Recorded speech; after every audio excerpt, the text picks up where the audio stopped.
नमस्कार दोस्तों। डेट है आज की 13 दिसंबर 2020। स्वागत है आपका करंट अफेयर न्यूज़ डिस्कशन में। इस डिस्कशन की जो पीडीएफ है इसका लिंक डिस्क्रिप्शन बॉक्स में आपको नीचे मिल जाएगा। लेकिन उससे पहले ये देखिए, उत्तर प्रदेश के लिए स्पेशल सीरीज स्टार्ट हो गई है जिसमें अभी तक फर्स्ट क्लास इसकी अपलोड हो गई है और इस वीडियो का लिंक डिस्क्रिप्शन बॉक्स में आपको नीचे मिल जाएगा। तो चलो अब आज के करंट अफेयर स्टार्ट करते हैं। पहला क्वेश्चन, अंतर्राष्ट्रीय तटस्थता दिवस कब मनाया जाता है? तो इंटरनेशनल डे ऑफ न्यूट्रलिटी ये हर साल 12 दिसंबर को मनाया जाता है। सबसे पहले तो आप ये बताइए न्यूट्रलिटी का मतलब क्या होता है। देखो, अगर दो ग्रुप के बीच किसी भी चीज़ के ऊपर टकराव देखने को मिलता है और उस टाइम पे जो किसी भी ग्रुप का पक्ष ना ले, इसे बोलते हैं न्यूट्रलिटी। तो देखो, हर साल ये 12 दिसंबर को मनाया जाता है। अब 12 दिसंबर को ही क्यों मनाया जाता है? तो देखो, सेंट्रल एशिया में तुर्कमेनिस्तान जो देश है, इन्होंने एक रिजोल्यूशन इंट्रोड्यूस किया। कहाँ पर? यूएनजीए में, यानी यूनाइटेड नेशन जनरल असेंबली।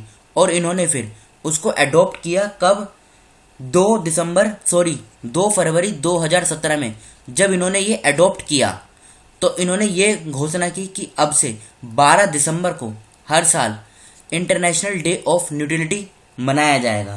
तो देखो, बात करें तुर्कमेनिस्तान की, तो तुर्कमेनिस्तान को 1995 से परमानेंटली न्यूट्रल स्टेट का दर्जा दिया गया है।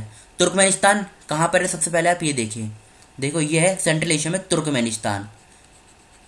ये भी कहा जाता है कि यूरोप में जैसे स्विट्जरलैंड है ना, वो आमतौर पर स्विट्जरलैंड किसी भी ऑर्गेनाइजेशन में शामिल नहीं होता है, तो उसी प्रकार से तुर्कमेनिस्तान भी किसी भी ऑर्गेनाइजेशन में शामिल नहीं होता है। इसे सेंट्रल एशिया का स्विट्जरलैंड भी कहा जाता है। इसके अगर आसपास के देश की बात करें तो यहाँ पर देखो, यहाँ पर है कजाकिस्तान, यह है उज्बेकिस्तान, इधर आता है अफगानिस्तान और फिर आता है इधर ईरान, और यहाँ पर है ये कैस्पियन सी।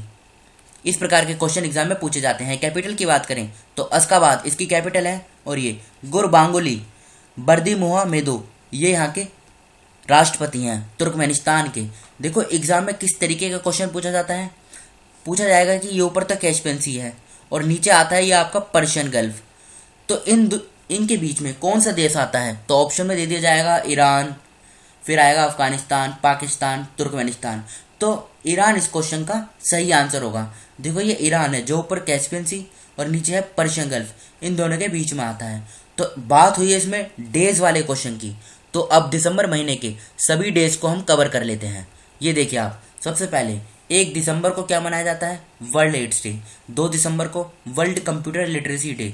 3 दिसंबर को वर्ल्ड डे ऑफ हैंडीकैप्ड। 4 दिसंबर को इंडियन नेवी डे। 5 दिसंबर को world soil day, international voluntary day. ये दोनों दिवस एक ही दिन मनाए जाते हैं। 7 दिसंबर को आर्म्ड फोर्सेस फ्लैग डे। 9 दिसंबर को इंटरनेशनल एंटी करप्शन डे। 10 दिसंबर को वर्ल्ड ह्यूमन राइट्स डे। 11 दिसंबर को इंटरनेशनल माउंटेन डे। थीम क्या थी इस बार इसकी? Mountain biodiversity. और 12 दिसंबर को भी हमने डिस्कस किया, इंटरनेशनल डे ऑफ न्यूट्रलिटी। बढ़ते हैं अगले क्वेश्चन की तरफ। समुद्री सुरक्षा में सहयोग पर भारत, श्रीलंका, मालदीव के बीच कौन सी त्रिपक्षीय बैठक आयोजित हुई? तो देखो, ये क्वेश्चन इंपोर्टेंट है। क्यों? अब समझते हैं। तो देखो, अभी हाल ही में 27 और 28 नवंबर को इसको भारत, श्रीलंका और मालदीव के बीच ये ट्राइलेटरल मैरीटाइम सिक्योरिटी कोऑपरेशन पे इसकी हाल ही में चौथी मीटिंग आयोजित हुई। तो डी इस क्वेश्चन का सही आंसर है। भारत की तरफ से थे अजीत डोवल, मालदीव की तरफ से थे मारिया दीदी और श्रीलंका की तरफ से थे कमल गुनारत्ने। और इस मीटिंग को होस्ट किया गया श्रीलंका के द्वारा। देखो, अगर इसकी चारों मीटिंग की बात करें तो फर्स्ट मीटिंग जो हुई थी ना, ये हुई थी माले में। माले कहाँ पर है? मालदीव की जो कैपिटल है माले। कब हुई थी? 2011 में। दूसरी मीटिंग की बात करें तो दूसरी मीटिंग कब हुई थी इसकी? ये हुई थी श्रीलंका में। कब? 2013 में। और तीसरी मीटिंग कब हुई थी? तीसरी मीटिंग हुई थी भारत के नई दिल्ली में। कब हुई थी ये नई दिल्ली में? ये हुई थी 2014 में, याद रखेगा। और अब जो ये 2020 में हुई है, ये कहाँ पर हुई है? ये कोलंबो ने होस्ट किया है। कोलंबो कहाँ पर है? श्रीलंका में है। तो देखो, 2014 के बाद और अब 2020, यानी इस 6 साल के गैप के बाद ये मीटिंग दोबारा आयोजित हुई है। तो इसलिए ये क्वेश्चन इंपॉर्टेंट हो जाता है और एग्जाम में इसके पूछे जाने की संभावना सबसे ज़्यादा है। देखो, भारत, मालदीव और श्रीलंका, अगर इस तरीके के क्वेश्चन एग्जाम में पूछे जाते हैं ना, तो जो दूसरे देश होते हैं उनकी कैपिटल एग्जाम में पूछने के पूरी संभावना होती है। तो मालदीव की कैपिटल क्या है? मालदीव की कैपिटल है माले। श्रीलंका की कैपिटल क्या है? श्रीलंका की कैपिटल है कोलंबो। तो याद रखिएगा डी इस क्वेश्चन का सही आंसर है। बढ़ते हैं अगले क्वेश्चन की तरफ। सड़क परिवहन और राजमार्ग मंत्रालय ने किस देश के जलवायु कार्रवाई, पर्यावरण, ऊर्जा, गतिशीलता, नवाचार और प्रौद्योगिकी के संघीय मंत्रालय के साथ एक समझौता ज्ञापन पर हस्ताक्षर किए हैं? तो इस क्वेश्चन का बी आंसर सही है। ऑस्ट्रिया के साथ इस एग्रीमेंट को साइन किया गया है। अब किस लिए किया गया है? तो देखो, दोनों देशों के बीच एक इफेक्टिव फ्रेमवर्क को क्रिएट किया जा सके। किसकी फील्ड में? Road infrastructure management and administration, road transportation, in इसकी फील्ड में। देखो, मकसद एक ही है कि रोड इंफ्रास्ट्रक्चर सेक्टर को, उसका जो बुनियादी ढांचा है ना, उसको एक मजबूत बनाया जा सके, दोनों देशों के बीच टेक्नोलॉजी का आदान प्रदान हो सके। इसलिए इन दोनों देशों ने इस एग्रीमेंट को साइन किया है। बात करें ऑस्ट्रिया की, तो ये देखिए यूरोप में ऑस्ट्रिया है, कैपिटल है इसकी वियना। इधर स्विट्जरलैंड है, इधर जर्मनी, ये इधर चेक रिपब्लिक, स्लोवाकिया, हंगरी, इधर स्लोवेनिया, इधर आता है इटली। ये देखिए आप, कैपिटल है इसकी वियना, करेंसी क्या है? यूरो। अच्छा ये बताइए, वियना में दो ऑर्गेनाइजेशन का हेडक्वार्टर भी है, नाम बताइए। एक तो ओपेक, ओपेक का पूरा नाम क्या है? Organization of petroleum exporting countries. और दूसरी है क्या? IAEA। इसका क्या पूरा नाम है? International atomic energy agency. तो देखो, इन दोनों का हेडक्वार्टर ऑस्ट्रिया की कैपिटल वियना में ही स्थित है। कभी कभी इस प्रकार के क्वेश्चन भी एग्जाम में पूछ लिए जाते हैं। बढ़ते हैं अगले क्वेश्चन की तरफ।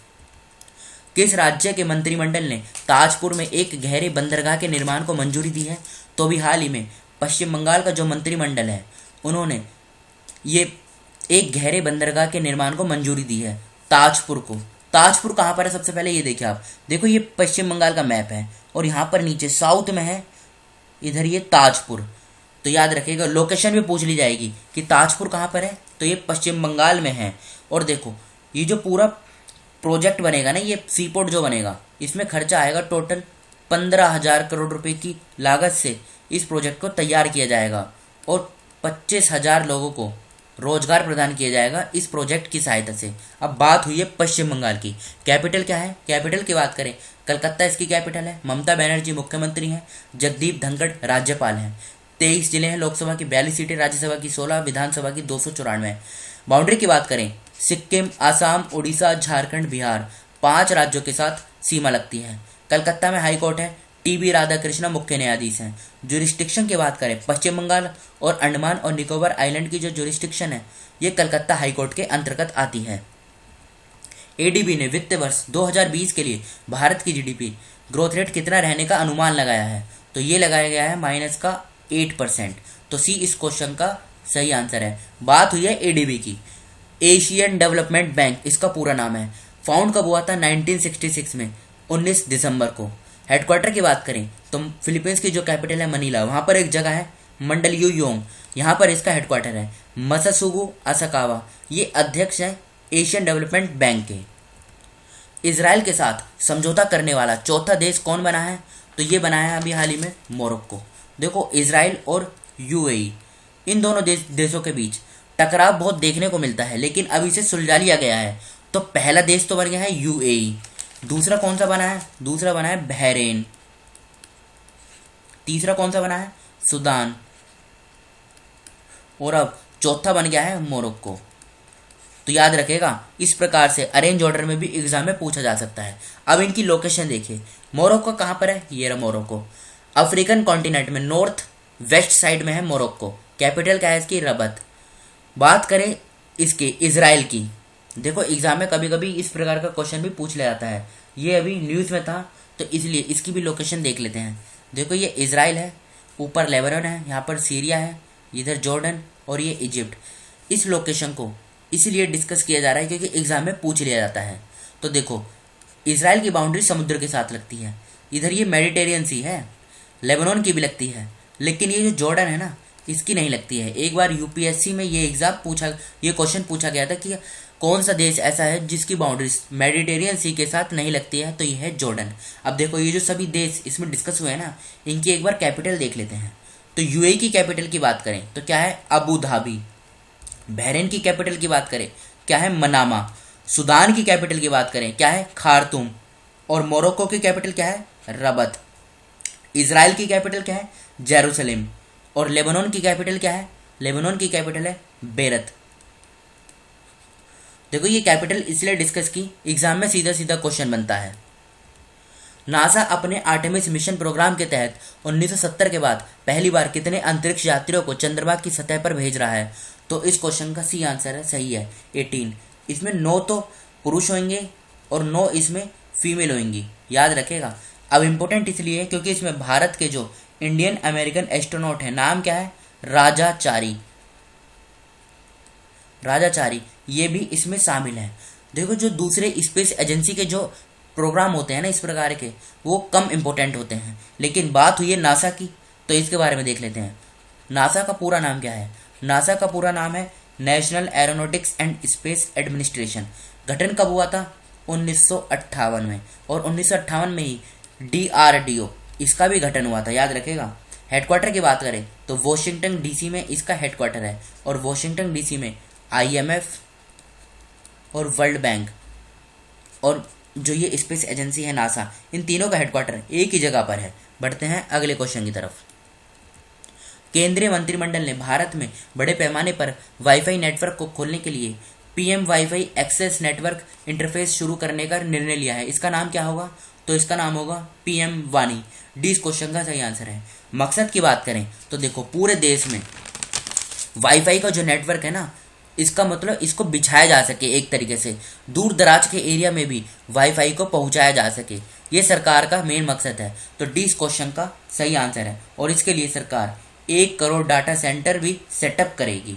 तो देखो इस क्वेश्चन का डी आंसर सही है, PM वाणी। ईरान ने किस देश के साथ अपने रेलवे लिंक का उद्घाटन किया है?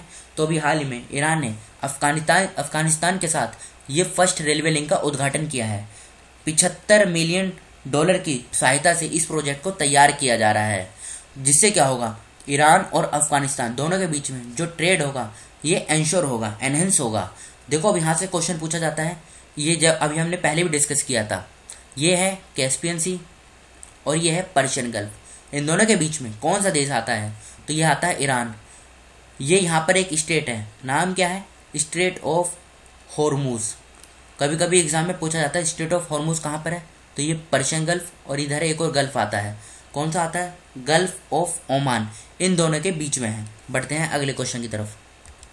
टाइम द्वारा business person of the year का खिताब किसे दिया गया है? तो अभी हाल ही में CEO, किसके CEO है? तो ये है जूम के। जूम क्या है? ये एक वीडियो कॉन्फ्रेंसिंग प्लेटफॉर्म है, इसके ये CEO हैं। नाम क्या है? Eric Yuan. देखो अभी कोरोना महामारी के दौरान ये जो जूम सॉफ्टवेयर है ना, इसकी डिमांड काफ़ी बड़ी काम के लिए, तो इसी के लिए इसके जो CEO हैं एरिक युआन, इनको ये business person of the year का खिताब दिया गया है टाइम के द्वारा। तो डी इस क्वेश्चन का सही आंसर है। अब बढ़ते हैं अगले क्वेश्चन की तरफ। अब ये एक रिवीजन क्वेश्चन है, कल हमने डिस्कस किया था। किस राज्य ने घोषणा की है कि सरकारी अस्पतालों में रक्त की खरीद के लिए कोई शुल्क नहीं लिया जाएगा? तो सी इस क्वेश्चन का सही आंसर है, महाराष्ट्र। तो फिलहाल इस डिस्कशन को हम यहीं पे रोकते हैं। जो स्टूडेंट फर्स्ट टाइम चैनल पर विजिट कर रहे हैं वो इस चैनल को सब्सक्राइब कर लीजिए, जिससे नई वीडियो अपलोड होती है उसका नोटिफिकेशन सबसे पहले आपको मिल सके। Thank you.